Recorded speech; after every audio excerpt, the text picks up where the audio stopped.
Hello guys. Kanina, di ba may video ako kanina nasa baba tayo sa river. Yung ilog. Basta ang ganda, malinaw yung ilog. Ngayon, dito tayo sa may bandang taas. Ito yung bandang taas. Yan yun. Dito tayo. Yan o. May bangin dyan. Anak ng kulog, malalim eh.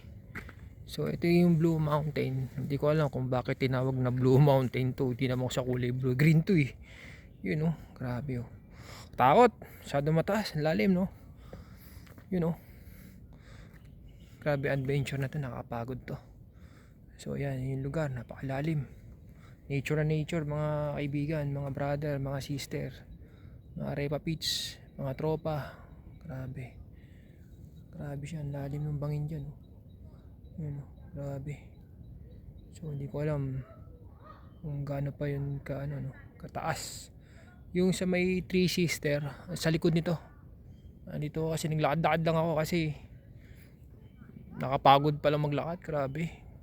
Sumasakit na naman yung paa tsaka yung bintit, mga hita ko no. Grabe. Pero yung mga iba, grabe, talagang todo lang. Todo lakad lang sila mga brother. Walang kapaguran.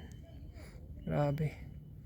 Oo, may mas maganda-ganda pang doon. Maganda-ganda pang tanawin. Ito lang kasi yung parang nakita ko. So mamaya paano lang tiyan, pag may maganda ulit na lokasyon, mag-update ulit ako sa inyo mga brother, mga sister. Sana ma-enjoy kayo dito sa sa pagbibideo ko at saka sa filming nito, sa pagbablog ng nature ng Australia sa Blue Mountain. Update ulit kayo mga brother, sister. Bye guys, thank you.